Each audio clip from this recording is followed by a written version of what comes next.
Okay, we are live. Good evening, everyone. Welcome to the April 10th Board of Education meeting. I want to call this meeting to order. And we will begin with the invocation, Mr. Sides.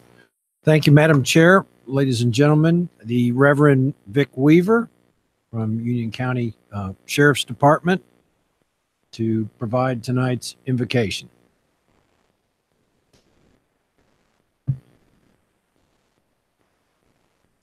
Let's pray. Father God, we thank you that we live in a country that was founded on Christian principles, a country where we still are permitted to pray, a country where we elect citizens to help us in our governments. And we thank you for this board as they sit and as they diligently seek the best way to lead this community and our children in the school system. Father, we ask that you bless them, that you watch over them, that you keep them safe. And we thank you for what you're doing in this community. And we thank you in Jesus' name. Amen. Okay, if everyone would please stand for the Pledge of Allegiance. I pledge allegiance to the flag of the United States of America and to the republic for which it stands, one nation, under God, indivisible, with liberty and justice for all.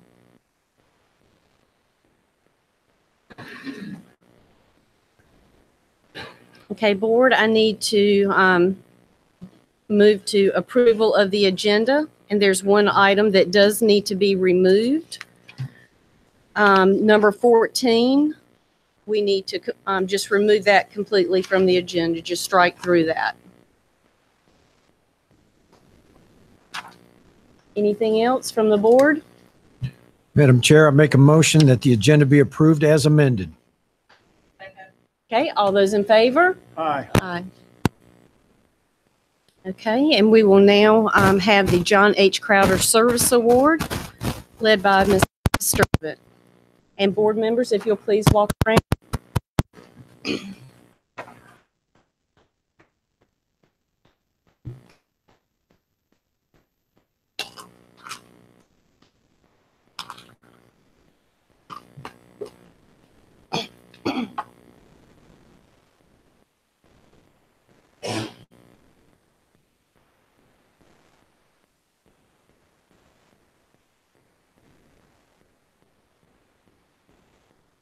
Each month, we recognize a high school student with the John H. Crowder Service Award. This award is given due to community service that was done by John H. Crowder, who spent more than 30 years of community service. This is a living tribute to the late John H. Crowder. In order to receive this award, the student must not only be academically successful, but must also have a history of community service. Tonight, we award the John H. Crowder Service Award to a very special student from Parkwood High School. Would Lauren Koister please come forward? Lauren is a wonderful young lady who is kind, energetic, and full of compassion. Prior to coming to Parkwood High, Lauren and her family were missionaries who lived all over the world.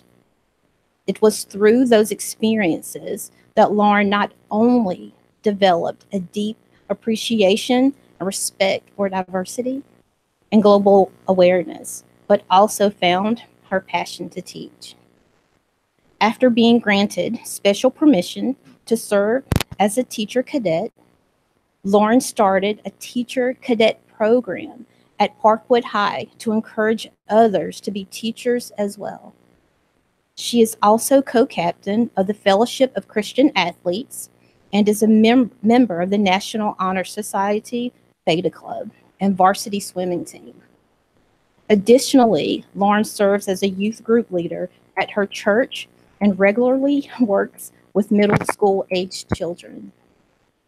Lauren is a trustworthy, responsible young lady who truly enjoys serving others and is well loved by both students and teachers at Parkwood High. The Board of Education is very proud to recognize Lauren as the April recipient of the John H. Crowder Service Award. Thank you.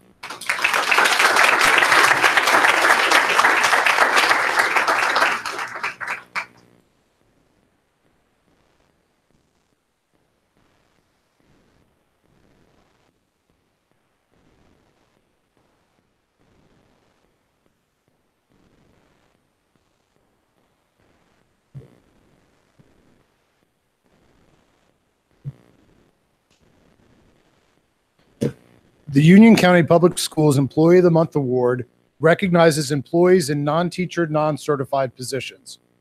It was created to honor those who have exemplary work and performance, those who promote positive morale, or possibly those who demonstrate initiatives and creativity that improve the operating efficiency of their department or district. Individuals can be nominated based on their performance, their customer service, or an individual incident that merits commendation. Our April recipient is Rhonda Eisen, who is a member of the school nutrition team. School Nutrition Services Director Denise Lamar will now come forward and introduce our recipient.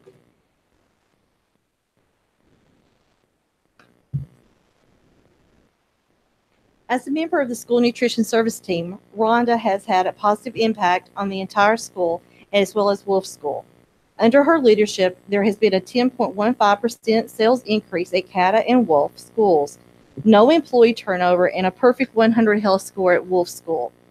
Rhonda always wears a smile for her staff and her customers. She is dedicated and hardworking, and she never tires of trying to improve the students' experience. Innovation and creativity, she exhibits boldness and energy and enthusiasm for her job and has a deep passion for students' well-being at both Cata and Wolf. I will now read the monthly proclamation for the Board of Education and Dr. Houlihan. Whereas Union County Board of Education values the hard work of each employee within the district, whereas performance is an essential part of the district operation, whereas Rhonda Eisen exemplifies the performance, dedication, and teamwork essential for the success of the districts and the students. Now, therefore, we, the Board of Education of Union County Public Schools, and Dr. G. Houlihan, Superintendent, hereby proclaim Rhonda Eisen as the Employee of the Month for the month of April 2018.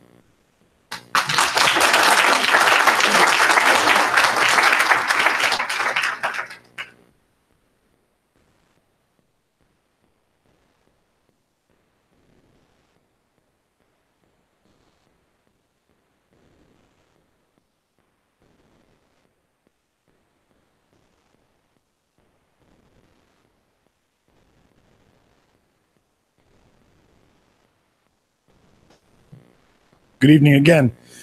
Tonight, we're honored to recognize the 25 teachers who have gone through the exhaustive process of renewing or earning their national board certification in 2017. This certification is widely regarded as the highest credential in the teaching profession, and the rigorous process typically takes from 1 to 3 years to complete and measures what accomplished teachers and counselors should know and be able to do, and provides deep reflection for their learning. So as I name the folks who are here tonight, I'd like you guys to come up and shake their hands, and we have a plaque for you for your room. And congratulations, and we appreciate all you do for the students in our district.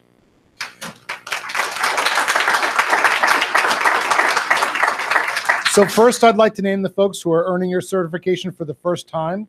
Valerie Blazer from Sandy Ridge Elementary. Kristen Flores. Kristen Flores from Kensington Elementary. Adam Haas from Rocky River Elementary. Crystal Heron from Unionville Elementary. Lisa Horstman from Cuthbertson Middle. Amy Hunsucker from Cuthbertson Middle. Jessica Longino from Rockrest Elementary. Carrie Mickelson from Kensington Elementary. Lisa Smith from Cuthbertson Middle.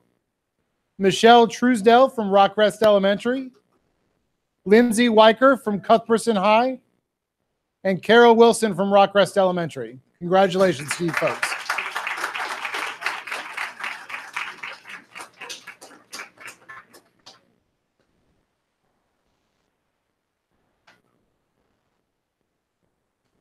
Now you're only halfway done. We'd also like to recognize those folks who've gone through the effort to renew their certification again as well. Penny Carroll from Benton Heights Elementary School of the Arts. Matt Collier from Forest Hills High School. Jamie Gears from Rocky River Elementary. Shelley Gordon from Parkwood High. Michelle Jakowski from Waxhaw Elementary. Wendy Reed from Hamby Bridge Elementary. Amy Rogers from Weddington Middle. Beth Roncone from Union County Early College. Jen Sakowicz from Wingate Elementary. Jose Sequeira from Rock Rest Elementary. Dr. Tamara Wade from UC Virtual School. Eric Williford from Wingate Elementary. And Sarah Wilson, I didn't forget, Sarah Wilson from Antioch Elementary. Thank you.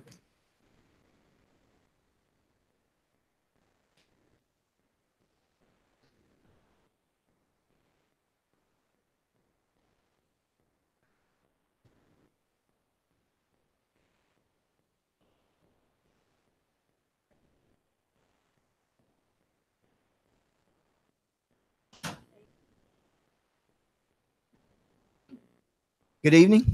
Tonight, we'd also like to recognize our outstanding athletes who recently became state champions. And I'll ask, well, first we have the Weddington High track champions, and I'll ask Coach Rick Spencer to come forward to recognize his team.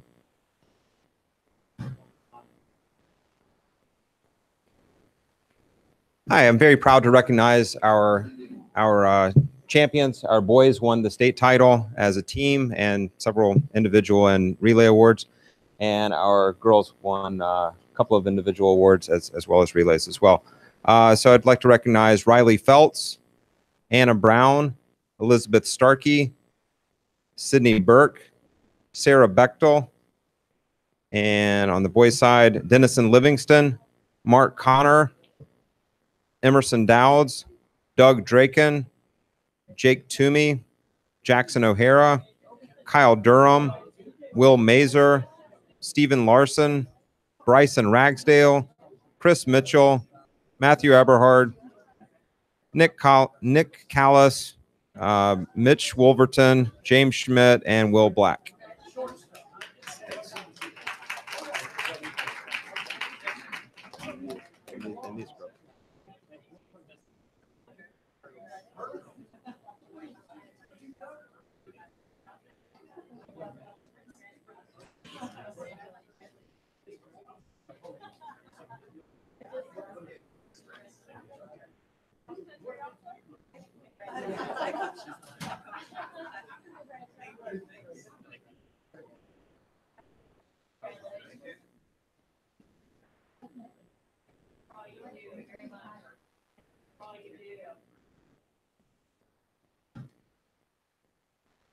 And next, I'll say that if you didn't see it, you missed quite a game. We want to now honor and recognize the Forest Hills men's basketball team, which recently won the state 2A basketball championship. Coach Sides.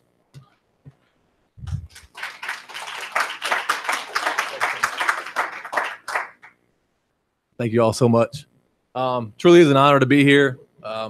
It's an honor every day to teach and coach at Forest Hills High School and to teach and coach in Union County Public Schools. Really proud of our young men. It's an honor for them that they've paid for with a lot of hard work and sacrifice. And I'm just proud to say that they did it the right way. They did it being selfless. They did it with a blue collar work ethic, and they did it being student athletes as well. Really proud of their success in the classroom. So I'll announce these young men right now and as they come in. So thank you again for having us. Our team manager, Elijah Crowder, Brandon Barrier,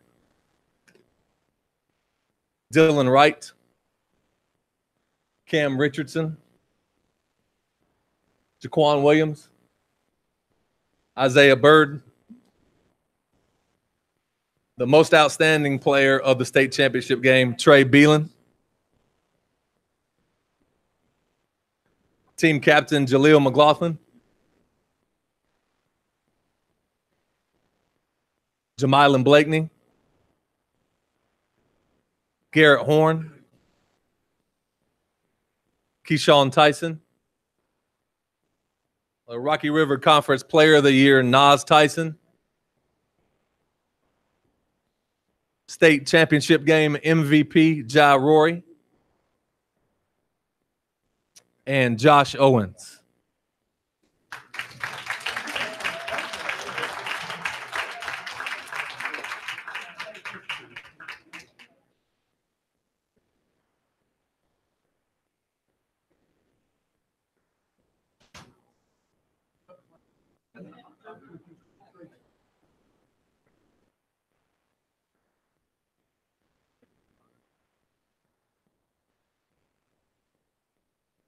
Some additional information for you all. I was just informed that there will be a parade for them on Saturday in Marshville from 1 to 3. I told some of the players out there, they looked a lot taller on TV when I saw them. Made me feel pretty good. Congratulations to all our teachers, coaches, and athletes, and Dr. Houlihan and board. This concludes our recognitions for tonight. Thank you.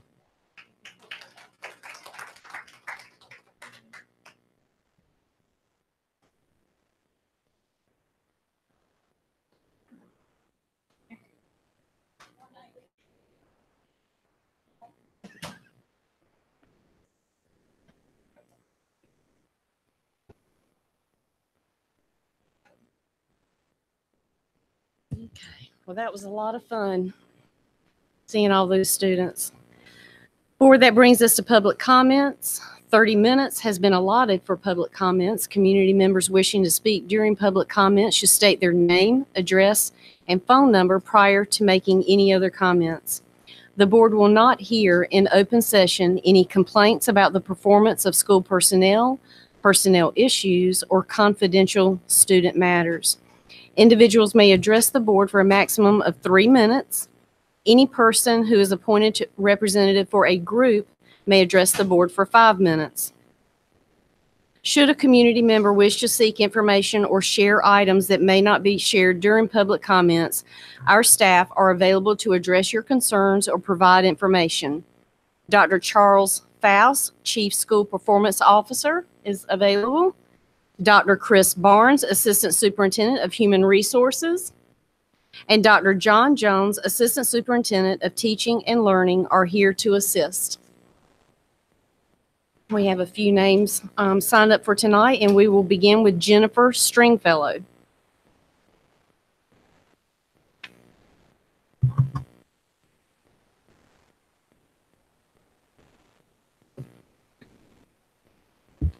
Good evening. My name is Jennifer Stringfellow. I reside at 4329 Forest Springs Drive in Monroe, technically Mineral Springs, North Carolina. And I am here this evening. First of all, thank you for the opportunity to address the board, and good evening, everyone.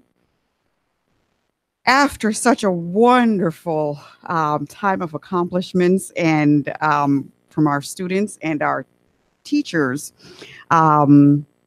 it makes me sad to think that I need to make this public comment. But it has gone on for probably much too long. And Mr. Rape, I am here because there's been so much information, or maybe not enough information, with regards to the alleged insensitive remarks that had been made. I had not addressed this issue before because basically I thought that once all of this was going on, that you would have resigned by now. And that hasn't happened. So I've gone to the website, the Union County Public Schools website, and I looked up your education reason for serving on the board.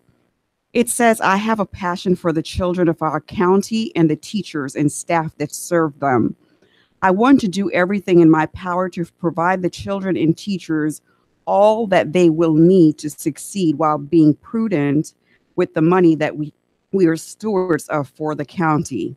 I will demand transparency and honesty in all that I do and all that I deal with.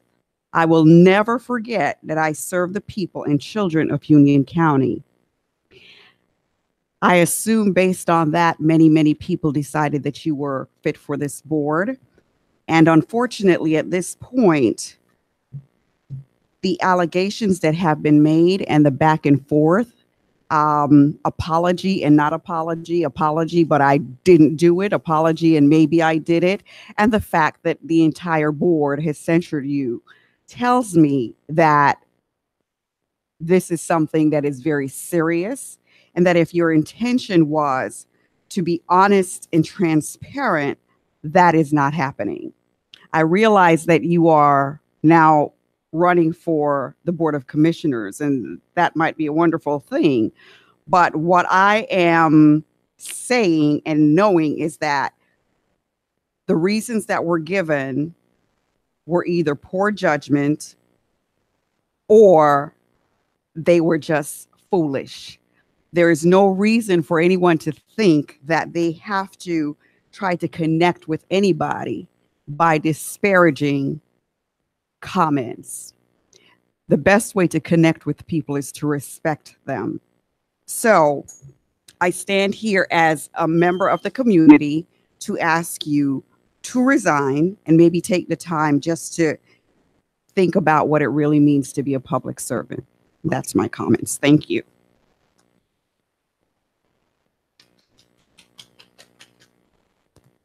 Our next speaker will be Frank Deese.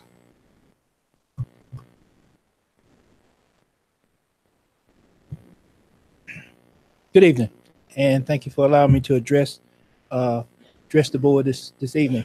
I'm Frank Deese. I'm the mayor down in Marshville, and a citizen came to me a few weeks ago and brought to my attention something that I wasn't aware of, and that was that we don't have resource officers at the elementary schools.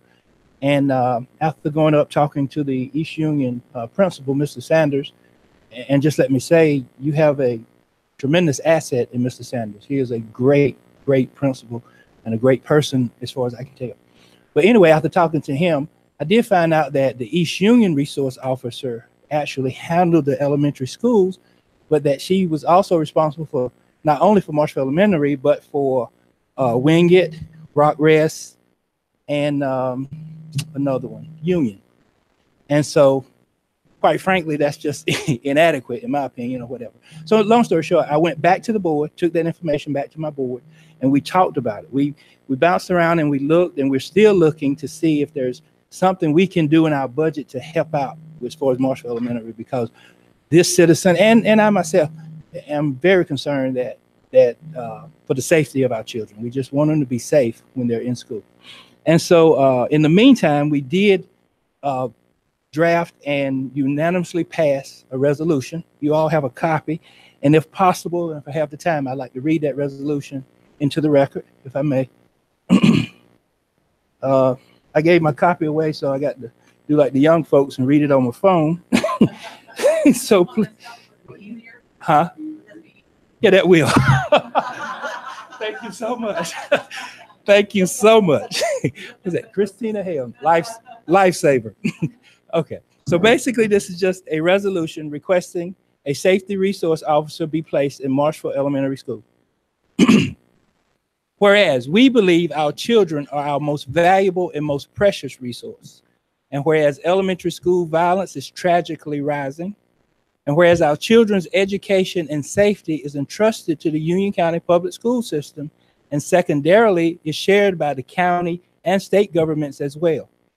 And whereas there is no adequate safety resource officer coverage in our county public elementary schools, and whereas there are many miles separating Union Elementary from Rock Rest Elementary, from Wingate Elementary, from Marshville Elementary, and whereas seconds in commuting time can mean the difference in a child living or dying.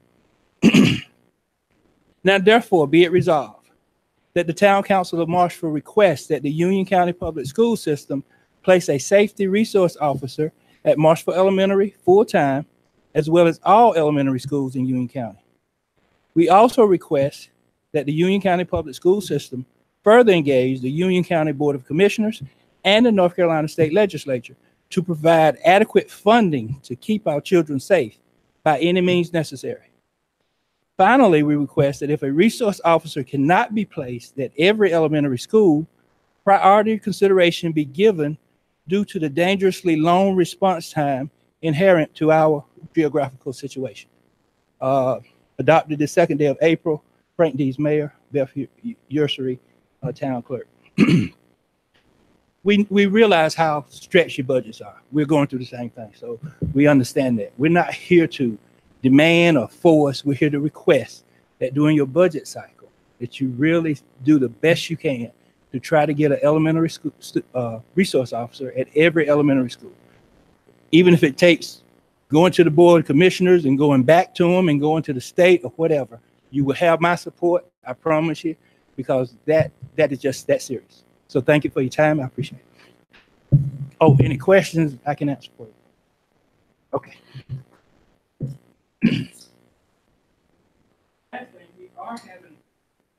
We invite everybody down to Marshall to celebrate those young men in their state championship. So that will be Saturday, 1 to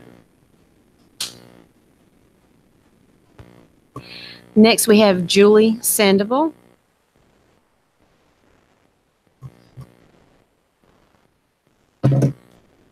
Good evening, board members and Dr. Houlihan. I'm Julie Sandoval. I live at 8918 Cumberland Court in Waxhaw. Phone number 704-847-2413. I'm a Marvin Ridge parent. I'm also a licensed clinical social worker and have worked in the mental health field for over 20 years. I'm speaking to you tonight in support of Dr. Houlihan's initiative to hire additional social workers and counselors, as well as implement social and emotional learning programs for our students. The role of school social workers is to enhance the social and emotional growth and academic outcomes of all students. Social workers serve as a liaison between parents, staff, and the community. School social workers are trained mental health professionals who can assist with mental health concerns, behavioral concerns, positive behavioral support, academic and classroom support, consultation with teachers, parents, and administrators, as well as provide individual and group therapy. They are trained in assessment and evaluating the variety of systems that affect the lives of students and can connect students, families, and staff with resources. Social and emotional learning provides a foundation for a safe and secure learning environment, and its effects can range from improving an individual's normal day-to-day interactions to preventing potential tragedies. According to a study conducted by the University of British Columbia, the University of Illinois at Chicago, and Loyola University, social and emotional learning not only facilitated positive effects in the classroom, but was also linked to longer-term benefits. Through SEL programs, students learn how to understand and articulate their needs and feelings without blame and judgment. These programs teach children strategies that develop their ability to listen empathically, form healthy relationships, and increase self-esteem. SEL programs have been shown to reduce bullying and other forms of social cruelty by increasing self-awareness, empathy, and understanding among students. SEL is especially important today considering the fact that suicide rates have increased threefold since the 1990s. It can even help prevent catastrophes such as school shootings. We need mental health professionals such as social workers and counselors to not only identify at-risk students, but teach all students how to navigate and appropriately respond when faced with adversity. Social emotional learning is extremely important in learning how to remove oneself from unsafe situations. We cannot and should not encourage our students to take on the adult responsibility of walking up to students who make them feel unsafe or who have been cruel to them. SEL programs teach communication, boundaries, and how to seek help in unmanageable situations. We must not only provide students with resources to report unsafe situations, but we must also provide troubled youth and families with resources to assess and address troublesome behavior. We must also increase awareness that school social workers and counselors are mental health resources and not only curriculum and schedule facilitators. In a world where aggression and conflict are becoming the norm, there is a critical need for pro-social communication skills that allows us to connect with others through greater understanding, respect, and sensitivity. I'm almost done. Effective communication and pro-social skills built through social and emotional learning programs could mean the difference between having lifelong healthy relationships and having to deal with the aftermath of another school shooting. Thank you.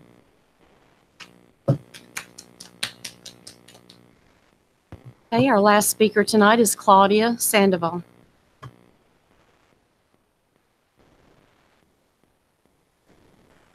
Good evening, board members and Dr. Houlihan.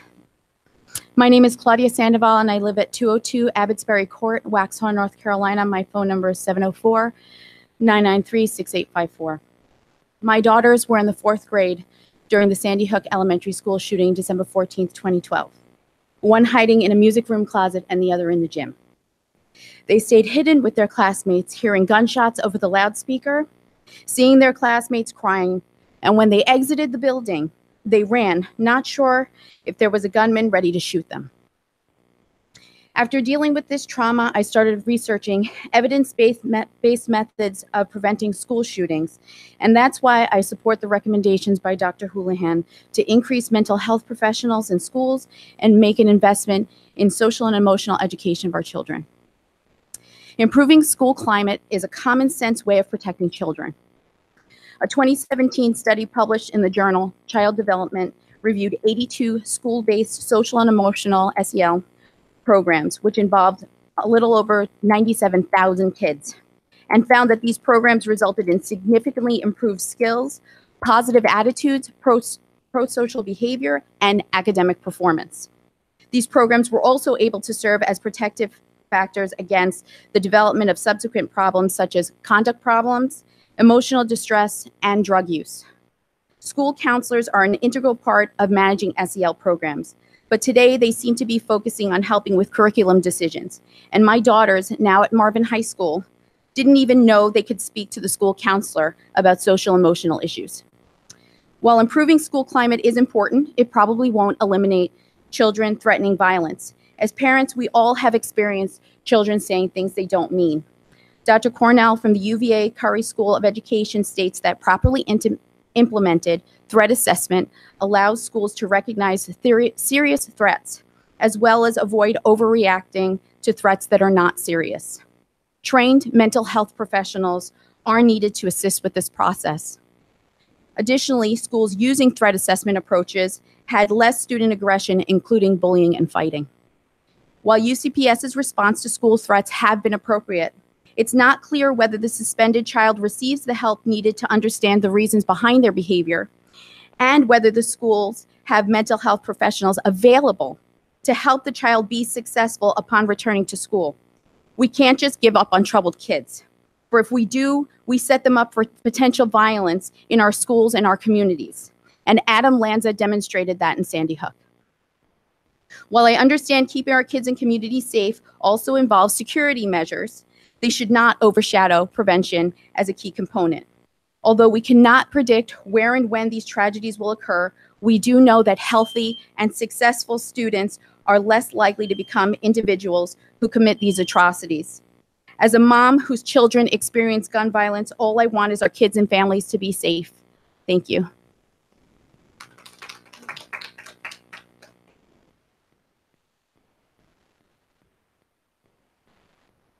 Thank you for that. That brings us to highlights for a literacy update from Dr. Jones and Cindy Crawford.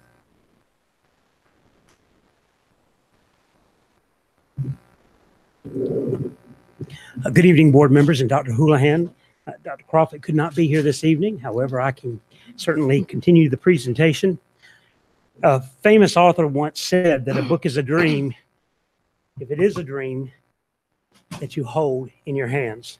If this is true, then we're making many dreams come true in Union County Public Schools by furthering our work with literacy. This has been a joint commitment of the Board of Education, the superintendent, the district, the school, our teachers, our leadership across the board. And through our Literacy for You efforts, we're advancing our literacy work in Union County Public Schools at all levels. One big step has been the commitment of putting more books in the hands of our children. Thanks to your support, we did that last year in K2. And then this year, a couple of months ago, you approved the purchase for classroom libraries across the board to support our libraries in grades 3 through 5. Well, the good news this evening is that the classroom libraries are here. So you'll see in the two pictures, actually, yes, that's where the clap is. You see in the picture, they're actually Scholastic has loaded the books into all of our elementary schools. They actually had their drivers as well as their inventory clerks show up at each of the schools. The books arrived boxed and they were addressed by teacher classrooms. so that they could be delivered to the classes and put into inventory. The teachers themselves worked with Scholastic in an inventory, looking at what were the needs in their classrooms, what were the needs in their inventory regarding the types of books they needed, looking at different genres as well as various authors. And so you see that's actually at Fairview Elementary School, and the fourth grade teachers are there very excited about the books that they have received. So they're in the process of assimilating those books right now into their classroom libraries. They're reporting their progress with that. A total of 173,755 books were ordered, and we thank you so much for that. Our collections increased at schools anywhere from 3,500 books up to 7,100. Of course, that depended on the number of teachers and the size of the buildings, the size of the schools. So schools are in the process of completing that. And a couple of notes and quotes that I had, anywhere from a principal who said this is just like Christmas. But even beyond that, there's a student that made a comment about the selection of the books that was provided, because we looked at diversity and cultural literacy, and a student that said, wow, we've got more books that have students that look like me in them. Also, we had comments from teachers saying because this was organized and sent to our classrooms, we're able to organize these collections and able to put these into place. So we invite you to stop by and visit our schools as they're getting those in. This is, again, very exciting. And then we look forward to our movement at the middle school level for next year as we continue supporting literacy in our classrooms. Phonics instruction is alive in Union County Public Schools. It's termed as word study, a little different these days, but the word study program has been written by instructional coaches who have been specialized in training here within our district. Our own teachers and our own talent develop these lessons, and they have the lessons that are focusing on students' progression of letters, sounds, and words. The team began collaborating this past spring and in spring of last year as well, and throughout the summer to develop the K2 Phonics Word Study Program at the district. And we received great feedback from teachers about the positive impact of having this program available to our students and strengthening our phonics instruction. One thing that is exciting is our engagement with our instructional assistants. This past year, we provided staff development during a workday where many of our instructional assistants came and they said, we want to know how we can implement this as well and support our students. And as a result of that, next September, we're going to sponsor a full-day instructional assistant curriculum fair. And they're going to come and we're going to go back and work with word study, but also in literacy, read aloud, other activities. So we're really excited about our instructional assistants being a part of that. We do have new English language arts and mathematics standards coming from the state of North Carolina this fall. Teachers will be participating in training this summer. We are developing modules so that the teachers can complete that at home or wherever they are this summer online and learn more about the revised standards. In addition, training will be provided to our teachers in the kickoff in August to prepare them for implementing the new standards. And throughout the school year, we will have follow-up trainings on our standards as they are completed.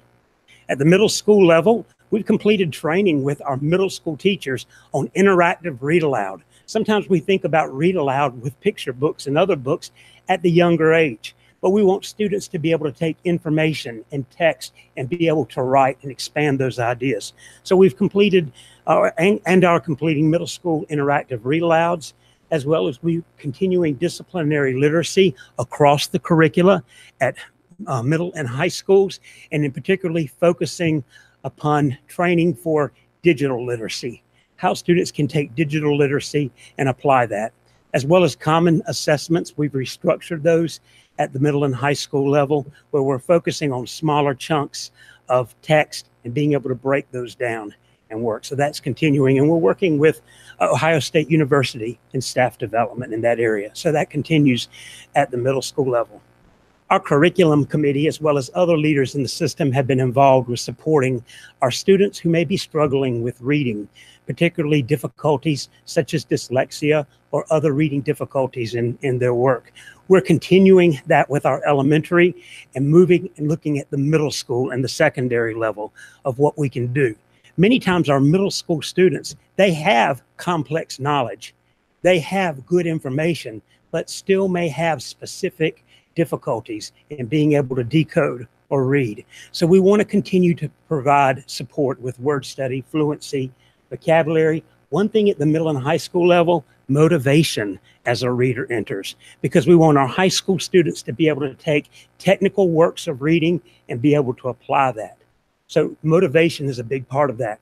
One area we're looking at with our middle school for the next year is working with MegaWords, a program that we have already put money in the budget for next year, and it's working with multisensory instruction and systemic skills for progression. So that's something we're looking at continuing and working. Also, we're still furthering our work with Spire at the elementary level. As of today, 60 teachers in all of our middle schools across elementary schools have participated in Spire instruction. A total of 177 students have received this intervention. And I have some good data for you to share. Looking at those students at their beginning of the year and middle of the year students, 100% of the students who participated in this demonstrated growth in the areas of phonological awareness and phonics with this program. So we're seeing some great results with that. Again, 60 people. If a teacher who is trained leaves the district, then we're working on training teachers at the building level as well.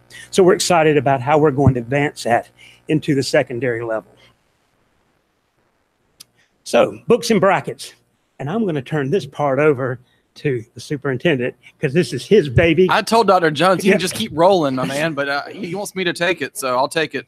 All of you know on March 23rd, we had our second annual Books and Brackets celebration at Wingate University, and we celebrated our Elite Eight and our Final Four schools. Our Final Four schools were Kensington, Sun Valley, Kensington, Marshville, and Indian Trail. We had over 1,000 third graders there to celebrate with us. That it was another unreal great experience. And if you haven't been to this, I'd welcome you to come next year. This year we targeted current third and fourth graders across all elementary schools to engage in this competition. And next year we will be expanding to third, fourth, and fifth grade to make it a really big push on third through fifth. And it was amazing. We had a total of over 10 million, almost 11 million total minutes read over the course of this 6 weeks period. We had about 6.1 million read by third grade and about almost 5 million minutes read by fourth grade students. We had over 12,248 students competing. We also had a great partnership this year with Myon, which is the nation's largest digital provider for online text. And they awarded 3 of our top Myon readers with an iPad.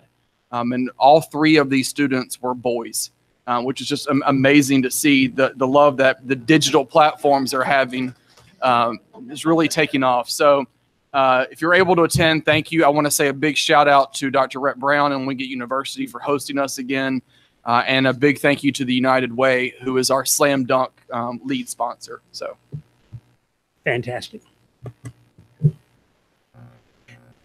UCPS has always opened its doors and welcomed those who will read with our students.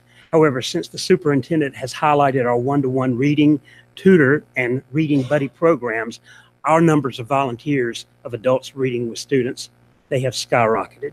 Currently, over 1,600 adults are reading with elementary students, primarily at the first grade across Union County Public Schools. This also includes members of businesses who are taking time at work to read virtually with students using our online tutoring program.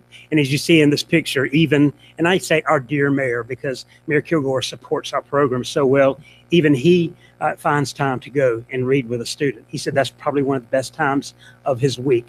He, as well as others, are supporting our literacy, so that's exciting. Battle of the Books. That is a competition that is designed from the North Carolina School Library and Media Association. It's a literacy competition. Students who participate by school must read 27 books, and they compete against other schools with questions on that book. This is a huge event that we held at the Ag Center. Largest number of elementary schools competed ever. We had 16 this year. Weddington Elementary won. Weddington Elementary goes to the region at this time. And then we also had middle school that competed, and Piedmont Middle won at the middle school level in the region, and they are going to the state level. And then the first time we've had high school, Weddington High School participated. So that has continued to grow as well. So the state of literacy and its work in Union County continues to grow. And again, thank you. That is a joint effort. We could not do that without your support and the support of our leaders. Not only if we feel it's going to pay when it comes to assessment, it's going to pay of developing readers and ongoing learners in our schools.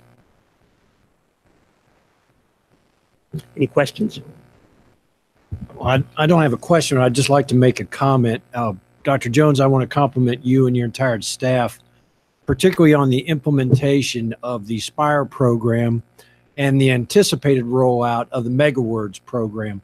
I can concur on my visits to elementary schools and discussions I've had with EC teachers that they really do believe in the SPIRE program, and the results are significant. And we all know that if we can give these students a little boost, they will run with it, because dyslexia is not a matter of intelligence. It is a matter of they are basically wired differently, and we have to adjust to help them rather than try and make them conform. And I want to thank all of you for being forward enough to look for these opportunities to provide these valuable programs for the elementary level. And I look forward on the middle school level with the same great results. Thank you, Mr. Sides. Thank you for your support. Thank you, Dr. Jones. Okay, that brings us to the approval of open session meeting minutes for February 6th, February 13th, and March 6th. I have a question about the March 6th meeting minutes. I guess we can go to page 6. 1, 2, 3, 4, 5, maybe. It says that Candace Sturdivant made a motion to pause realignment because there are so many other factors to consider. She questioned how the students would transition, and if there are people in place as students transition. She commented that the board just did a realignment. There was no second. Can we modify or add some additional text that indicates that no second was offered, meaning the chair did not say anything, the conversation moved. The conversation moved forward. It already says there was no second. A second was not offered. But what's the difference between there was no second and a second was not offered? Typically, if you look through the other amendments and motions, the motion was passed 7-2 with Candace Sturdivant. Mrs. Sturdivant, for Robert's Rules Parliamentary Procedure, we can only have a discussion or a vote if another board member offers a second. So I paused to allow someone to offer a second. There was a long pause. If anybody had any announcements, I never. You can't have questions or a discussion without a second. That's just parliamentary procedure. No one had an opportunity to give a second because Kathy moved forward. There was a significant pause. That's just not true. There was okay. A pause. We can look at the tape if we need to pull up YouTube. I think it's 144, I believe. We'll be happy to do that. Absolutely. But can we modify that portion? We will look at the tape because I definitely allowed a pause to see if another board member would offer you a second. Very good. So at some point we will modify this part. Modified how? We will insert that we can change the language that was provided. How? Let's look at the tape. If we can pull up YouTube right now, we can give that a go. Are you saying there wasn't a pause? There was not a pause. It's very obvious that this. I'm going to pause there. Okay. Are you? I mean, I'm Frank. I just want to verify that you understand parliamentary procedure from Robert's Rules. I do understand. because you can, understand. there cannot be a discussion ever without I a do second. understand. So if we need to revisit this conversation and look at YouTube or the video or whatever it Yeah, is, we can definitely take a let's look. do that. Can we? Would you like to remove- offer a motion to remove those minutes? That's what I was going to Uh-huh. ask. And To remove March the 6th And table and those table that one For and review. revisit it next month. next month. Uh-huh. Will that work? Absolutely. Would you like to offer that? I guess I've reviewed the tape when I looked at the We minutes. just made a motion. What? Didn't we? Just, So we have a motion. So now we have a motion. I'm asking what the procedure is Jerry, going to. did you just offer a motion? Oh. What did you? What's going on? Christina did. All right. Christina, do you want to offer a motion to do that? I'm offering the motion. All right. So we need a second on that, right? Before we can So talk Gary about this. just mentioned. So do we have a second? That was not offered during my motion. I make a motion that we approve the minutes as is. Well, I make a motion that we do not approve the minutes as is, and we can revisit this conversation. Just to, I'm sorry, just for parliamentary procedure. Ms. Helms made a motion.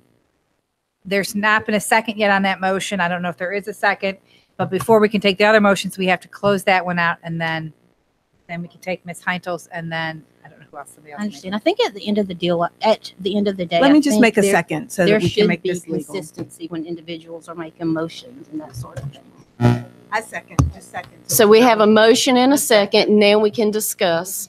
Now, Christina.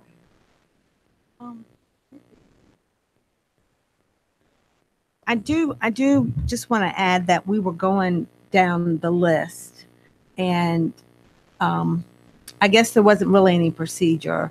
And then you put yours out there. And I just think maybe it was a little, I don't want to say shocking, but it was just kind of like just out of nowhere. But I do know for myself that I inserted what I wanted to say. You know, I made a second, I made motions, I asked questions. I see what you're saying, Ms. Sturdivant. I don't know that it's going to change. The fact that you made that motion is there. I think that's probably the most important thing. Now, I understand that, but I would like to change the text. There was no second. A second was not offered. But and that's fact, here's so the it thing has is, to be there. I don't know that's mandatory. So if no second was offered or not, doesn't really. So the board did not have an opportunity to oppose. or to Because no agree. one offered a second. No one else agreed with your motion. So You can't have a vote and until there's been a and I can personally, well, I know instead of watching the tape, let's just do this one by one. I heard your motion. Okay. I made a decision not to second. Mr. Ray? I made a decision not to second it. Okay. Same. Okay. Well, I made the original motion to start. We're talking about. But just- We're just- talking about Did vote. you So just say same. not have enough time? I was not going to offer a second. Put your mic on, Gary. So did you I did have not enough- offer a second. Okay. I made a conscious decision not to second. And I did not make a second.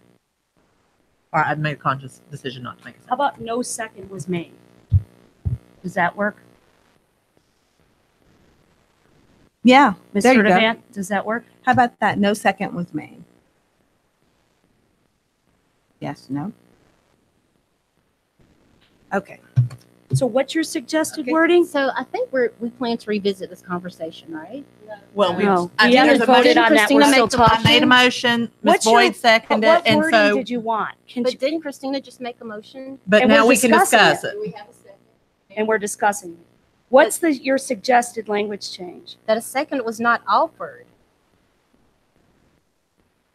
And when I say a second was not offered, the chair did not say, well, does anybody want to second? I chair can't doesn't do have that, to do Mrs. that. Sturdivant, if there's not a second.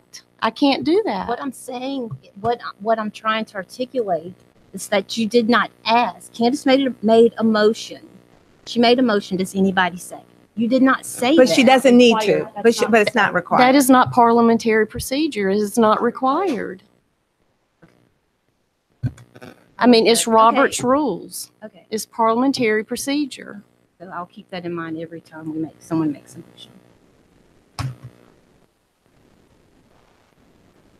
Okay, so we have a motion and a second. Is there any further discussion? Ms. Sturtevant, do you want us to pull off March the 6th and look at the video? Are you still wanting that? Please.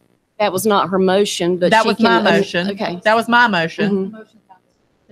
And there's a second and there's a discussion. And I'm asking Ms. Sturtevant, does she still want to pull this off the table, look at it so there's no question in her mind if there was a pause, if there was a time allotment for anyone to make a second?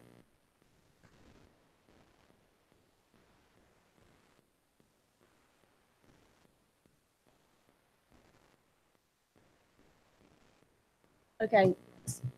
Okay, so let's, can you please repeat the motion? I'm asking Michelle. The motion, as I heard it from Ms. Helms, was to remove the March 6, 2018 minutes and table them to the next meeting to allow board members to view the YouTube video to determine if there was a pause. Okay, so with that, if you would like to table these until March 6th, until next month, please raise your hand and say aye. Aye. All those who oppose, say aye. Okay. So 5-4. We will table these. No, we're not tabling them. 5-4 was against. 5 were against table. Motion. Okay, motion fails. Thank you, board. Thank you, Christine. Woo.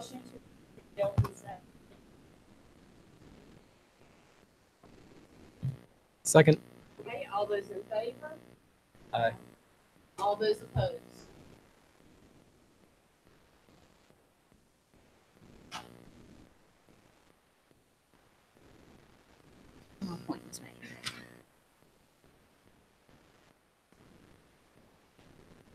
Nano. Okay, that brings us to consent agenda. Make a motion to approve the consent agenda. A second.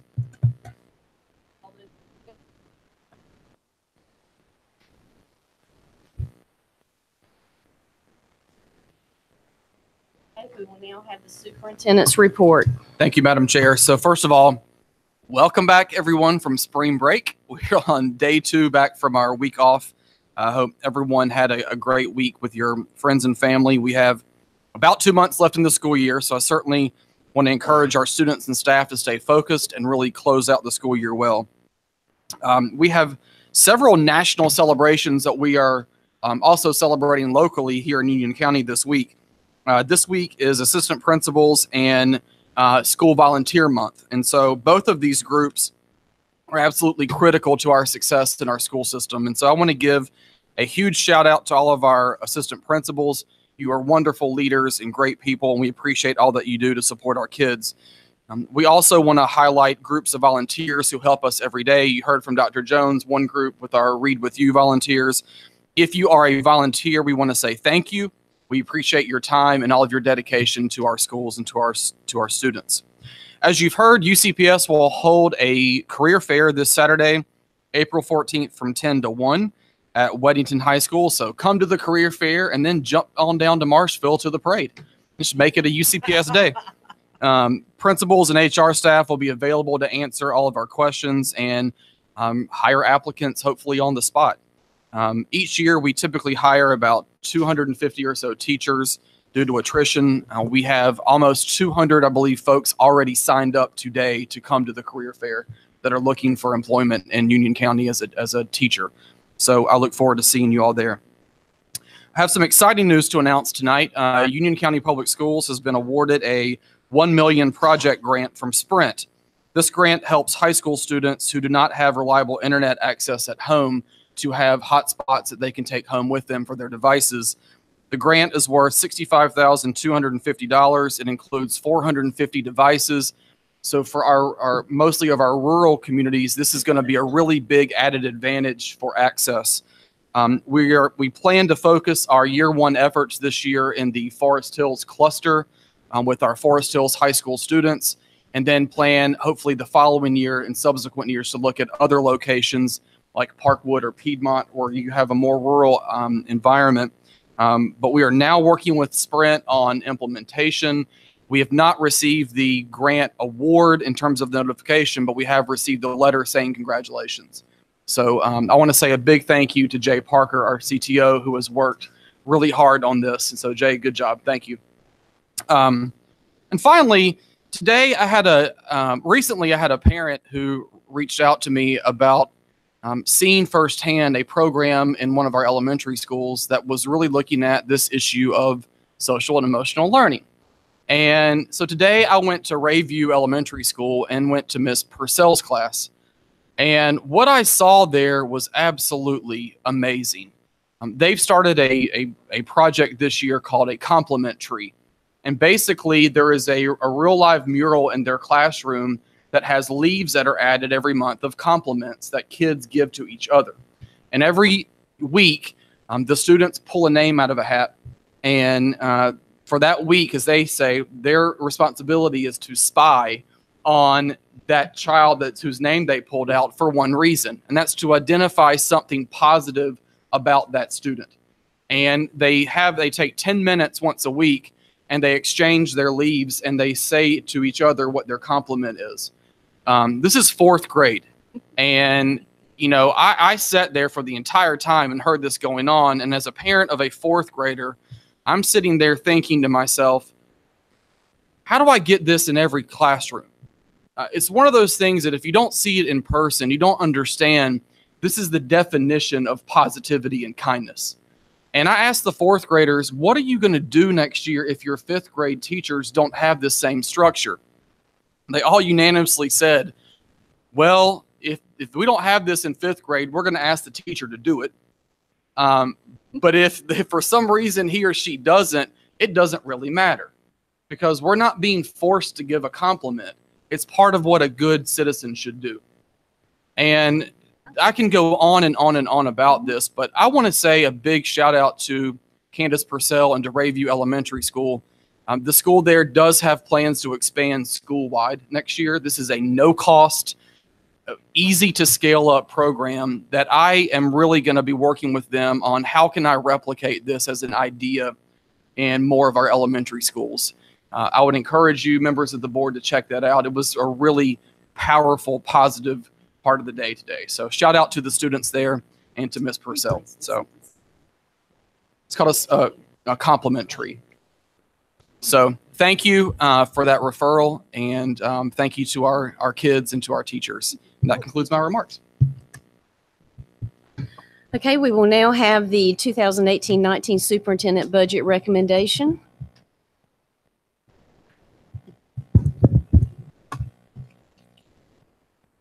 Good evening, Madam Chair, Vice Chair, board members. Tonight, I will present to you the FY 2018-19 Superintendent's Budget Recommendation. The presentation will cover these topics: the budget development process, data trends, funding assumptions, the superintendent's budget priorities, the proposed operating budget and capital budget, and a summary of the total budget. If we look at the budget development process, if you look to the far right of the central services timeline, we are at the April 10th presentation of the superintendent's budget recommendation, which coincides with the April 10th of the Board of Education timeline. And what's noticeable on the Board of Ed timeline is that on the April 26th date, we would have a BOE and BOCC joint meeting time to be determined. And I would skip the April 24th date until later under the Finance Committee. But on May 1st, the board will vote to approve the BOE budget request to send to the county by May 7th. Next, we'll go through a few slides that will show data trends over the years that affect the budget. If we look at our funding from the state, federal, and local and capital budget, as you can see from the far right is our current 2018 budget. Going back over the years, the percentage of the budgets funded from our funding sources are relatively the same, with 65% of the budget coming from the state and about 31 to 32% coming from the county, which includes our operations and capital budget. Major contributor to the increases in the budget are retirement and health benefit increases. If you look at from 2015 to 2018 for our retirement costs, this cost has increased by 15% at a cost in our local budget of $6 million. Next year's rate is projected to go to 18.44%, which will be another 7.6% increase. Our health insurance premiums, if you look at that same timeline from 2015 to 2018, that's an 8% increase, and it costs the local budget of $2.8 million. And next year's rate of $6,104 will be a 4% increase.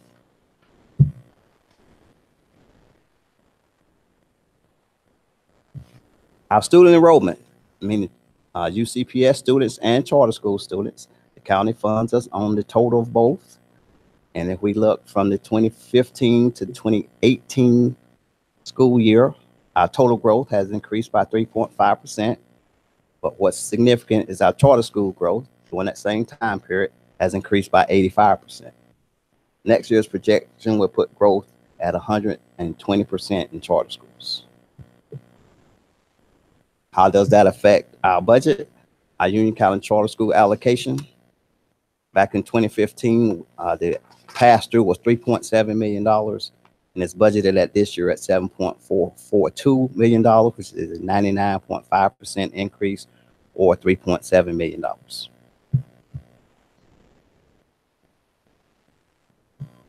If we take a look at our assumptions in developing the budget from the state side, we assume that the K-3 class size reduction will remain the same as the current year. The state class size mandate will be phased in over a 4-year period, but next year there will be no change. The state has proposed a new allotment for enhancement teachers for K-5.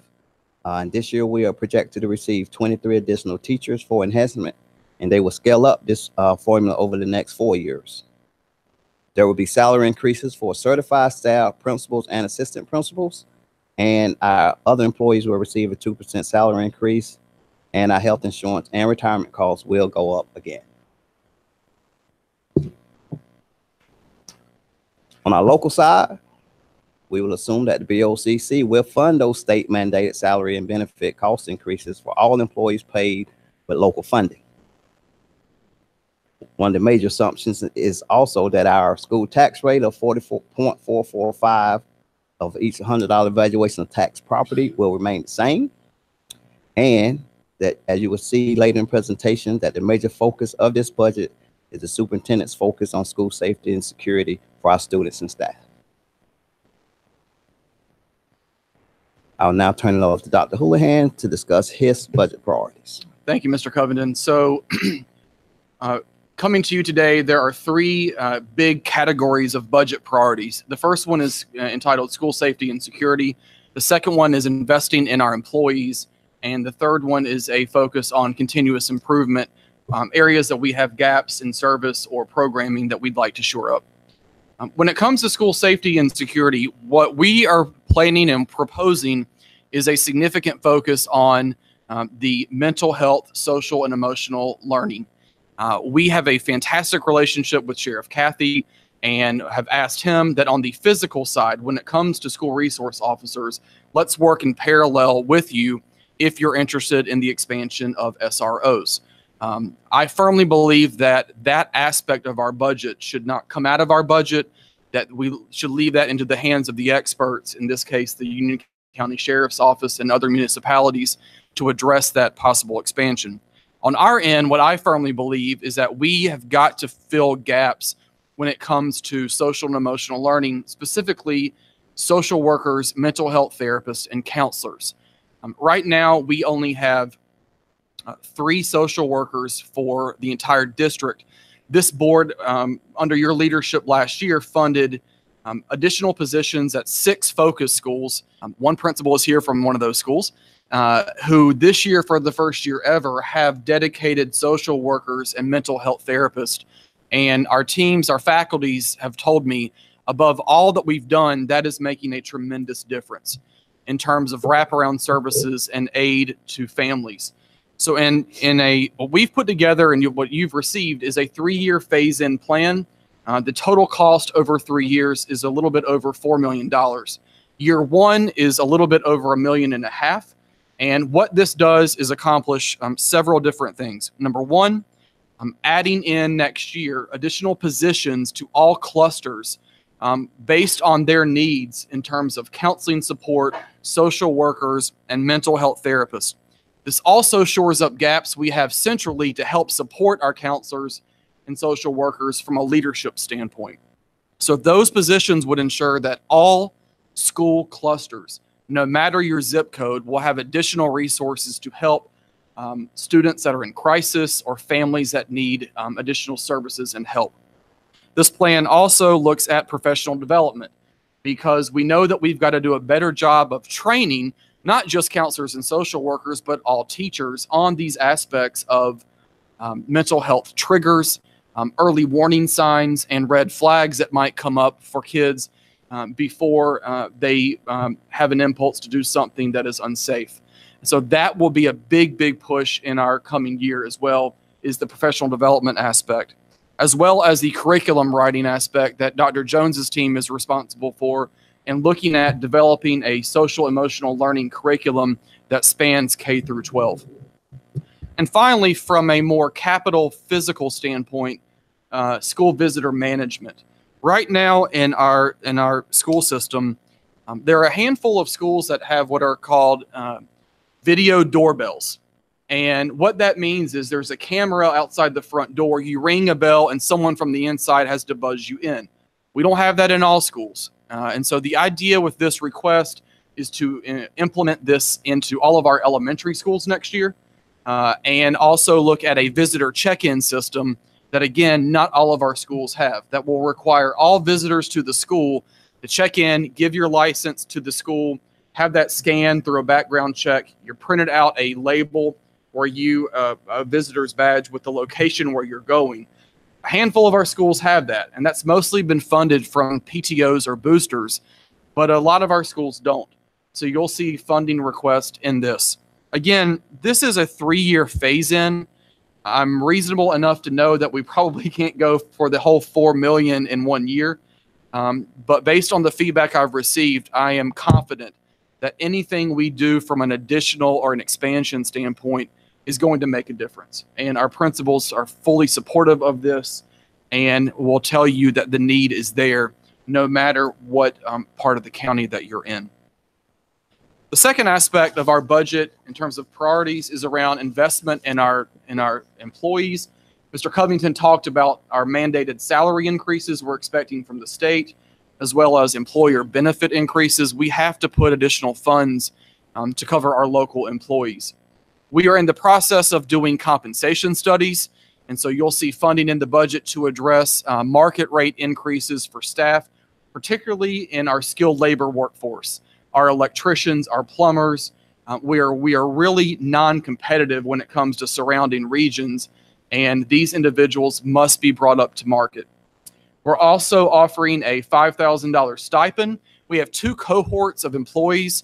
One is our teacher assistant to teacher pipeline that we can recruit and develop future teachers. That is a cohort at Wingate University. And we also have a teacher to administrator pipeline that will prepare you to become an assistant principal and or a principal one day. So we'd like to put funding into the budget to help offset the cost of that tuition. If this is approved by the board, these employees would have to sign a commitment letter saying that, much like I did when I was a North Carolina teaching fellow, that says you agree to work in service for a minimum of 2 to 4 years in order to pay back this stipend in years of service. And finally, beginning teacher support. On average, and again, the state of North Carolina defines a beginning teacher as years 1 through 3 or 0 through 3. We really are focused hard under Dr. Chris Barnes' leadership on figuring out better and more effective ways to retain our beginning teachers. And the idea of having some folks that can help with coordinating of mentors and support systems and university partners, this is an effort that aligns all to the strategic plan and to what our efforts are to recruit and retain a highly qualified staff. And finally, the idea of continuous improvement. There are some gaps right now that we'd like to shore up. One is with our 9th grade students, particularly at Monroe and Forest Hills High School. In 6 of our focus schools this year, this board has supported funding to allow in-school tutoring for our 4th and 7th graders to basically receive a double dose of tutoring. The need is there also in high school. And so our ask is that we can replicate the in-school tutoring at Monroe High School and Forest Hills. This will ensure consistency K through 12 in those clusters around the individual supports that our students need. We also are asking for funding to be allocated to our district-wide IB program.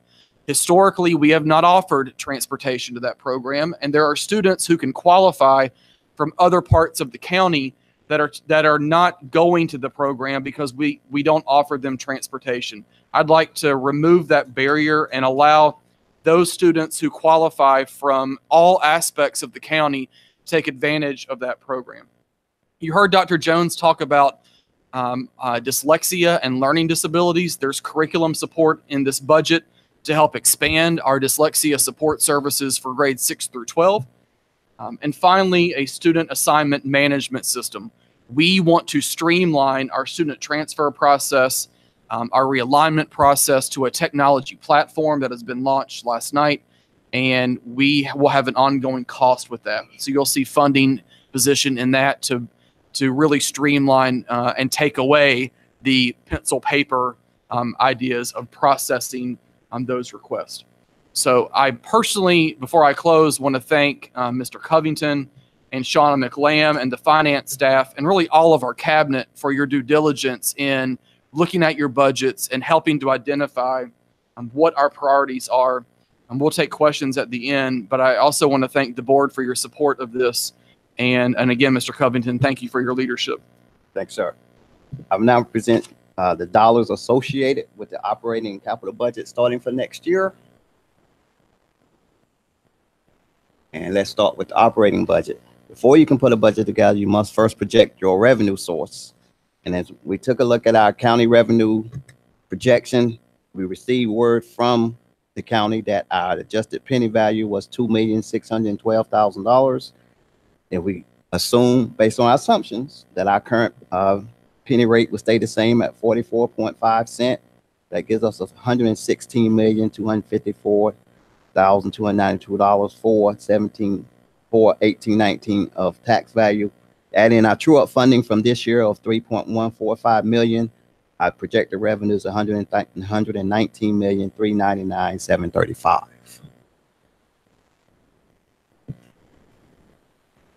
So what's the numbers within the budget?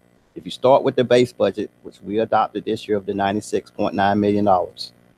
First, we look at our redirects. We are proposing redirects in the budget of $1 million from our supplies and materials and equipment line that's in our central office accounts. And also we're going to redirect from our utilities budget $1.66 million to be funded from our indirect costs for child nutrition, after school, and our federal programs. Our sustaining operations budget, Dr. Houlihan mentioned our student assignment management system support. That will cost us $40,000 of local funding. And we also received notice from the county that our utility providers are all projecting increases in our rates for next year.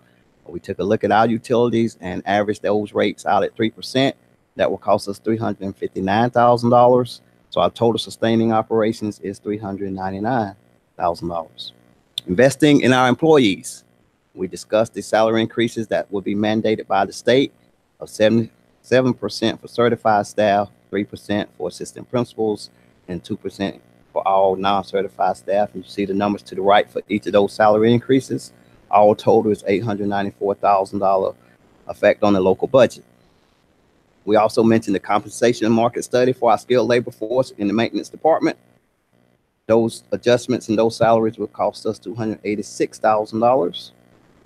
The retirement and health rate increases combined is $685,000, almost $686,000, and the $5,000 stipend for our aspiring teachers and administrators is $112.5, bringing the total investment in our employees to $1,978,898. Student growth, another factor that increases the budget. This year, our student growth is mainly in our charter schools. We're projecting an increase of 639 new charter school students within the county at a cost of $1,766,000 as an allotment for the charter school pass-through. Program expansion and initiatives. Dr. Houlihan just went through our school safety and security support program. We have 17 positions that will be school-based. One position, which was the lead counselor, and the stipends for the lead social worker, with their being central office, social support and training, and the visitor management system. And as you see to the right, all the costs of each of those initiatives of that program.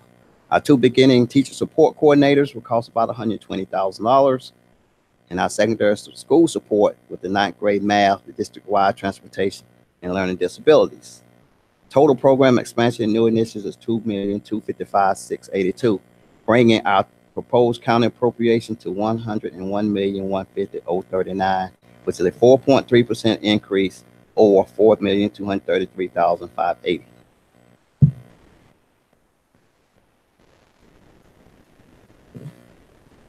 So how do we use those funds? If you look at how the funds are allocated by purpose codes, meaning instructional services and system-wide services, 55% of all our money goes to instructional services. That includes all school staff, school programs, and the remaining goes towards our system-wide support, which include our central office, transportation, finance, legal, HR, and facilities.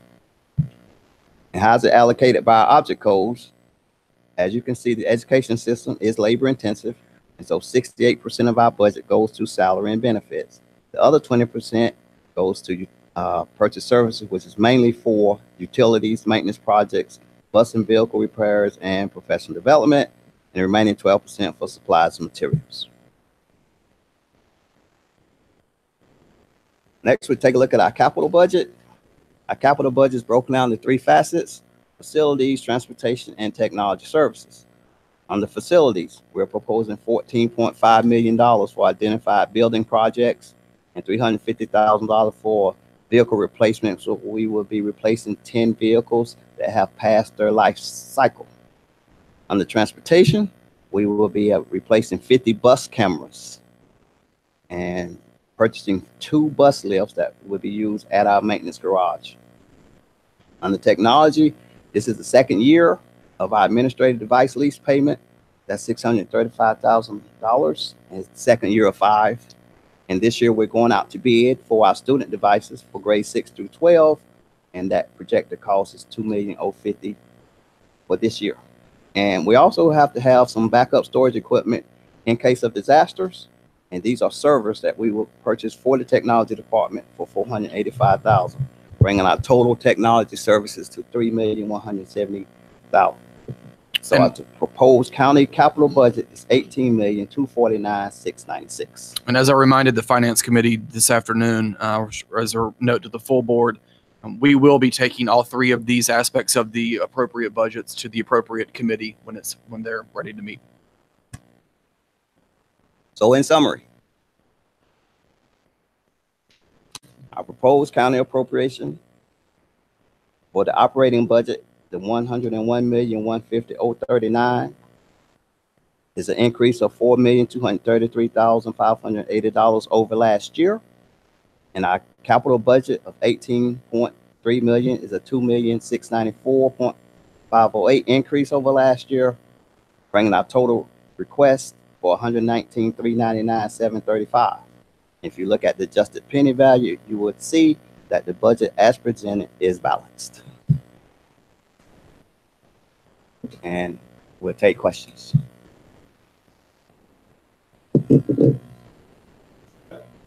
On that storage of backup data, is there any possibility of leasing cloud space instead of buying hardware?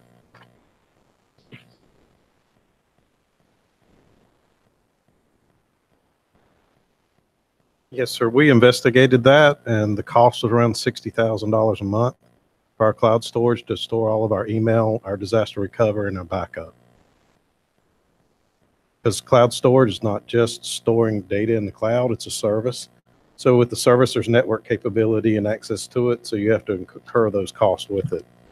Well, could area schools form a consortium, buy a bigger server, and maybe bring that cost down?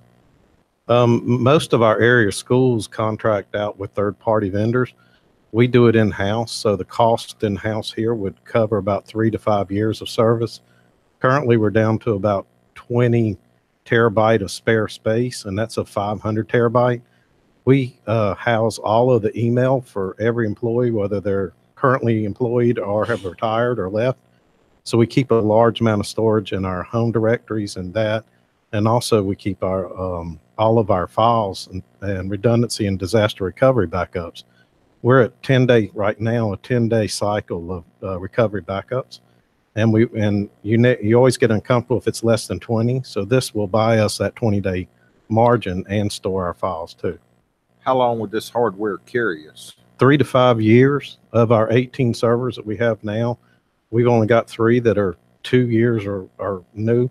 The rest of them are 6 years plus, and we're buying extended warranties with it. So this will buy us also disaster recovery to be housed in the house, and our email and our redundant files.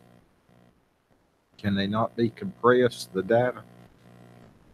Yes, sir. There's if you compress it back in, there's high availability. There's 2 levels. What they call high availability, when you want to spin up data that you need, for instance, in finance and HR, if you need that data, it has to be high availability.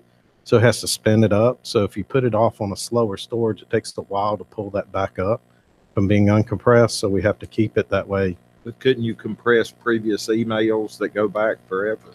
We could, but we have to go back and research those for discovery and legal requests. And part of that is we got to have it available for us to go pull that back and report on. Okay, thank you.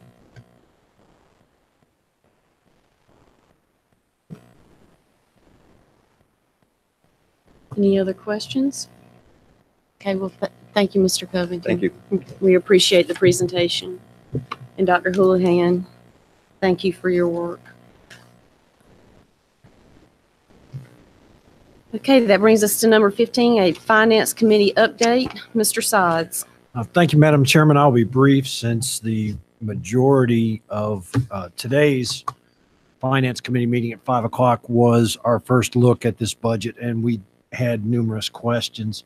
We also met March 27th, and we did a follow-up of the operational review of the Finance, Human Resource, and Risk Management departments.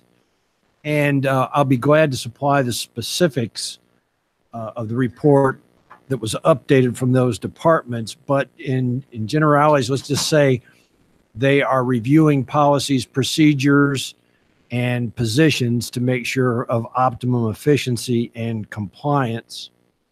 And as Dr. Houlihan mentioned, equitable pay scale from the HR department.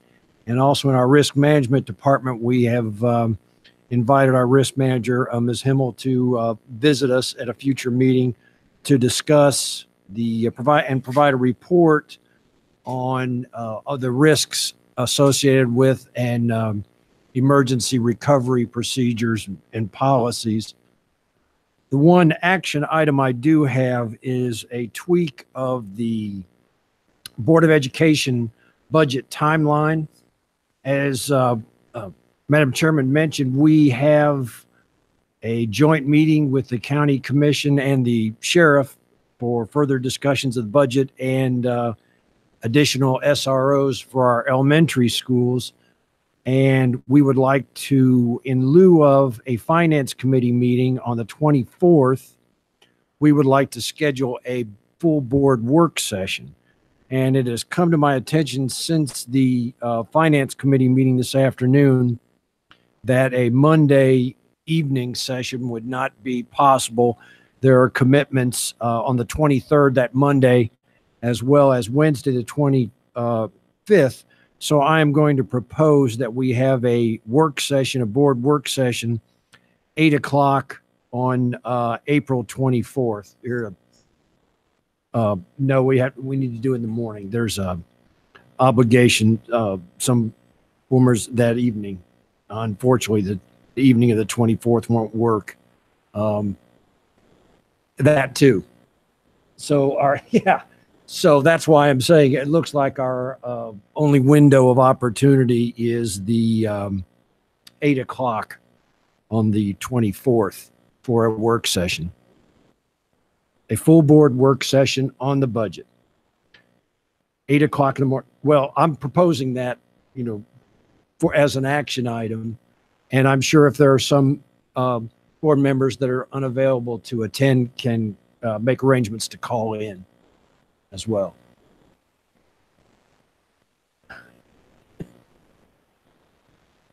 Well, if you be glad to adjust the time, 8:15, 8:30, the pleasure.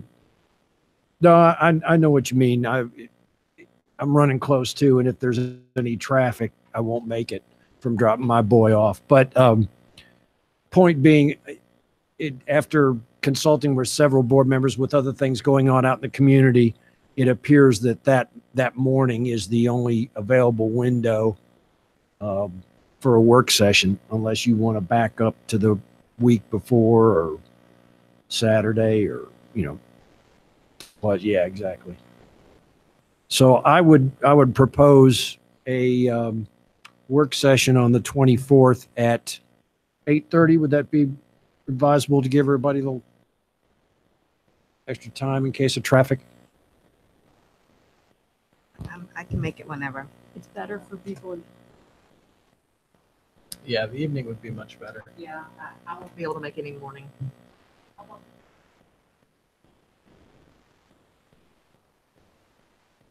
I think that doesn't give time for staff to prepare any changes for the 26th.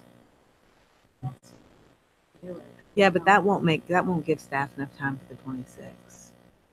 That'll give staff basically a day. Not even a day. Not even a full day. No, that's not going to And work. it won't give the county a chance to review any changes. Would right? like a 4 o'clock start on the 24th help or not? I don't know. Or is that too early? I mean, 4 o'clock would work for me. and to make it to the other Other, obligations that evening. yeah. Mm-hmm. So there's obligation on the 23rd and the 24th. Yes. Yeah, I can do that. So, I mean, if 8 or 8:30, if a morning would, prevent people from getting here and making it to work, or half the day is lost at work, what about a 4 o'clock start? 4 o'clock on the 24th. I don't- It depends on how many questions you have. Yeah. I think.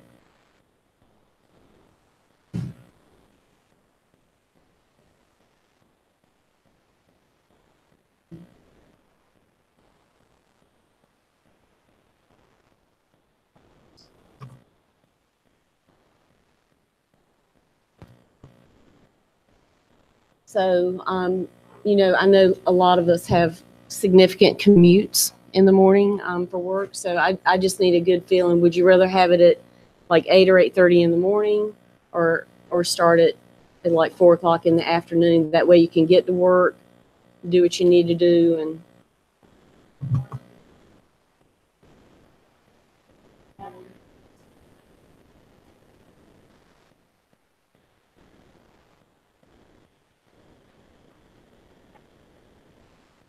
Yeah.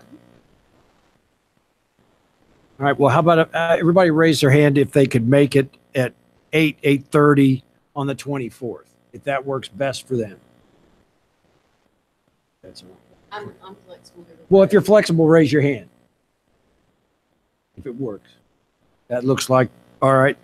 And then how about at say 4 o'clock on the 24th? That looks like that has more of a consensus. All right, I will offer a motion that we amend the Board of Education budget timeline to include a work session, 4 p.m., April 24th, in a location to be determined if this one's not available. This one will be available. All right, this is where, Mr. Sides, can I offer a suggestion, please? Please. For board members between now and that date, because we will be a little bit pushed for time, it's fine. If you have any feedback, questions, comments about the budget presentation you heard today, please feel free to reach out to myself or Mr. Covington so that we can come prepared to that meeting to make sure that it's an efficient use of time. And I would I have also, stuff from the finance committee meeting that I've asked for, and I'll follow up with. Yes, we have information for follow-up from the finance committee, and we'll be doing that in the next week or so. and I would also offer that I believe facilities is meeting tomorrow morning. So if, I was going to say, as part of this process to expedite things, if you Facilities can, is meeting tomorrow at 8 a.m. to go over the CIP. Okay. So there's the individual projects. If you can't attend that meeting or watch it live, you can watch it afterwards, and perhaps that will help with some additional information in preparation for the meeting on Wednesday afternoon. Don't we have to vote on the Yeah. April 24th meeting? Yep, we do, because we're amending the timeline. making that So I'm making the motion, and I'll be looking for a second.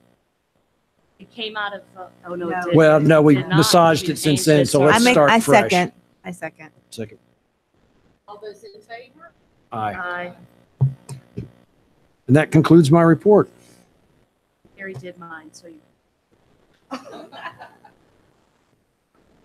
You don't have any other facilities That was it. We're updates? busy working on the budget for the maintenance projects and stuff next year. We are busy working on bond projects as well. Some of them will be going out to bid very soon. So after a year wait, we're pretty excited about getting started on all this. So. Thank you. We'll have the Strategic Planning, Technology, and Transportation Committee update from Matt Helms. Thank you, Madam Chair. We met twice last month, once before the prior board meeting and once, I guess, about a week after. A couple of items that came out of that. One was the calendar that we just voted on in the consent agenda. Two was the network provider providing a redundant network path in case of a fiber cut or a network cut. And I think Joe mentioned this at our last meeting, was the 500 Chromebook spares. This is to replenish or build up the spare inventory for testing purposes. We just didn't have enough to cover the time frame. Our next meeting, we're looking at meeting on the 24th, which I just thought about that from our finance committee meeting. Couple of things we'll be talking about there is the selection of the Chromebook RFP for next year. This will replace the middle and high school Chromebooks. And then we'll be going over our technology 3-year plan. And that concludes my report. Okay, thank you. We will now have policies for review. Mrs. Morris. Thank you. Good evening. First, I want to point out, I was thinking there was going to be a policy committee update, so I apologize for there's 2 administrative guidelines in the FYI section that are for your review. One is restricting individuals from board policy, and that came out of the safety committee. I think it was the committee that involves both inside staff and law enforcement agencies, and that is to address individuals who engage in inappropriate behavior on campus and limiting their access to our school property. And the other one is an administrative guideline to policy 5-6, which deals with service animals for students. And those guidelines were revised to reflect legal statutory changes as well as our practice. And that's been reviewed by our outside ADA coordinator. So those are there for your review. So I apologize. Next, we have 2 policies for your review. The first one is 4-8, child abuse reports and investigations. On page 2 of that policy, there's been some changes proposed due to statutory changes. Questions? Okay. And then 4-13, student school assignment. Now, yes, I do know that you all approved this one last month, not Groundhog Day. But if you remember, I did mention that we were going to come back with the athletic eligibility piece of it. And so on page 7, you'll see that we proposed some language the policy committee has regarding athletic eligibility. I think there's also on that page a change to student to the capacity and school choice. Okay. All right. Then I'll move on to policies for approval. That's okay. All right. We have 1 policy for your approval tonight, 4-22, homeless students.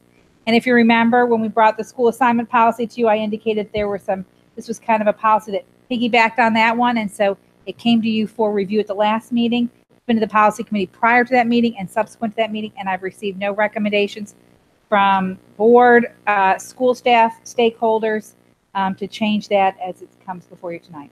I make a motion to approve policy -422 homeless students. It comes out of policy and does not need a second.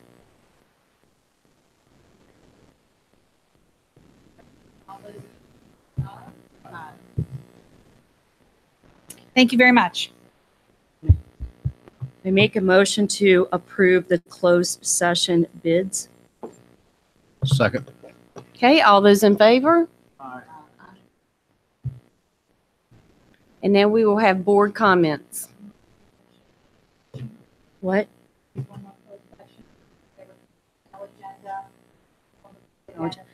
I move that we approve the closed session personnel agenda. I second. Okay, all those in favor? Aye. Okay. Okay, board comments. I will piggyback on Dr. Houlihan's comment at 12 a.m. this morning, 12:01. The rollout of the online portal for grandfathering came out. If you have gotten realigned and want your student to stay where they are and they're eligible for grandfathering, please go to the portal. You have until Monday, April 23rd. And we pushed it out in many, many ways, emails, text messages, and the schools are going to continue to do that. But the more we get it out there, the more we are not doing letters anymore, because sending out 25,000 letters is very costly. So we're going this way, and the online portal works really well. I tested it as well. So I just wanted everyone to know that. Ms. Heintel, are they doing Connect Eds too? Yeah, she did a Connect Ed last night to all the affected families, and to everybody except CATA and UCEC, actually. So we're pushing it out, and we made some changes to the maps on the Union County website, the maps that we've used from Cropper the whole time, where if you type in your email address in the search bar on the top next to the address, what did I say? Sorry. Address next to the plus and minus button is a search bar. If you put your address in that search bar, it will come up with your current and your new assignment, if there is a new one, or your current and next year assignment, I guess is a better way of saying it. So there's a couple new things out there. And once grandfathering is done, then we'll begin the transfer process after grandfathering is done. It will begin with renewal of existing transfers, and then it will go to new transfer requests, which also includes the sibling policy. We're getting a lot of questions about the sibling policy.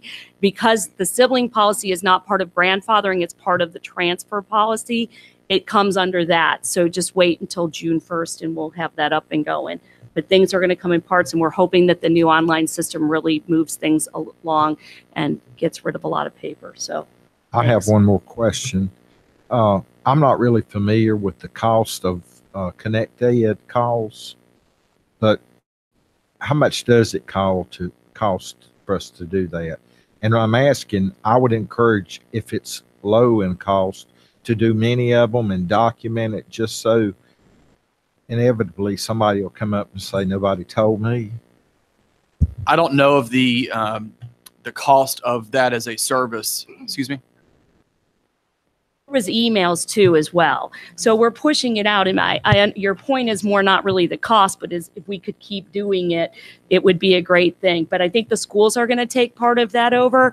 The individual schools, to remind the parents, it's on social media. They did text and they did emails.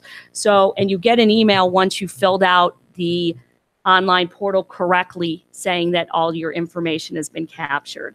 So, and nothing is going to be done with that information until after the 23rd. So other than the email that you've submitted everything, it's not going to come back out until after the 23rd. But I think that as long as the schools and social media and as board members, we can all put it out on Facebook too. I think we've started doing that.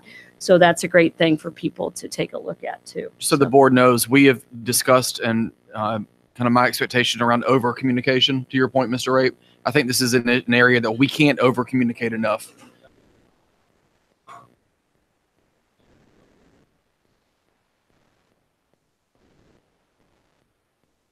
Yes. Two is our systems are only as good as the emails and phone numbers and other things that the parents put into the system. So if you're listening to this and you don't have correct information on the school cards and you haven't been getting Connect Eds all year, update it, because that's a big thing to make sure that they have your right phone number and your right email. Do we have a report card period going out before the deadline? I don't believe so. Okay, I was just saying if we could put it on there too, you would think parents would look at the report cards. And one thing that, some questions that I have gotten today from a few parents, so I'll just point it out in case other parents are listening and need help. A lot of times parents are submitting this information while their kid was at school today. And our students know their student ID very well, but parents may not know their student's ID very well. So I have told parents in my area who have reached out to me, if you have a copy of their report card or something like that, that is a very quick way to get your student's ID is pull it off of their report card. It's amazing how quickly they can rattle it off when you ask them to. So, so that would help parents out a lot if they're working on this and doing this online portal information while their students at school. Just pull their report card and it's on there for the student ID. Thank you. Any other board comments? Madam Chairman, if I might, I just would like to recognize that April is Autism Awareness Month. And autism, for those that are not aware, there's a very broad spectrum of our people affected or challenged by autism, a very highly functional to things like Asperger's to more severely challenged. And I would like to just take a moment to salute all the UCPS employees, the EC department, the teachers, administrators that work with our students that are challenged in this area to help them have the best quality of life and be successful in what the future holds for them. And I would also like to salute the parents of children that are facing the challenge of autism and trying to make the best decisions for your children to give them the highest quality of life. I salute you as well, as I personally know that it is a never-ending challenge. And we'll be thinking of you this month. And I would just like to make sure, if we can, to redouble our efforts to help our students in this area. Thank you. I had an opportunity, Mrs. Stalbert and I had an opportunity earlier this month to attend the 2018 Impact Breakfast for Bright Blessings. And I don't know how many of you are familiar with Bright Blessings, but it is a phenomenal program in our area that serves homeless and impoverished students in the Mecklenburg and Union County school districts. And what is so wonderful about Bright Blessings is it was founded by a husband and wife out of the Fairview Piedmont cluster. They were celebrating their children's birthday, and it occurred to them that there are many children in our area that may not get to celebrate their birthday. And so that's how Bright Blessings started, from two Union County parents. And last year they served more than 10,000 homeless and impoverished children in Mecklenburg and Union County, and they have a huge desire to reach even more Union County students that may need help. They do Bless a Birthday, Bless a Baby. They do the Gift of Literacy, Gift of Care. They have a wonderful mission statement: to bring joy, care, and hope to homeless and impoverished children by mobilizing community volunteers of all ages. And I bring this up because they are looking for more volunteers. They specifically need people that would be willing to go to their facility, pick up these birthday gifts or whatever, and then transport them to Union County Public Schools that have signed up for their services. So I want to talk to the board about, us possibly doing some service hours together as a board, anyone else who wants to join us. But any other students, I know Beta Club students, National Honor Society students are always looking for places to volunteer and get some service hours to turn in. And I just want to encourage everyone to support Bright Blessings. And that's all I have. Mrs. Sturtevant? So, speaking of community service, the Martin Luther King Jr. Committee just awarded $8,000 in scholarships to 4 schools within Union County. The scholarship was based off community service as well as a well-written essay.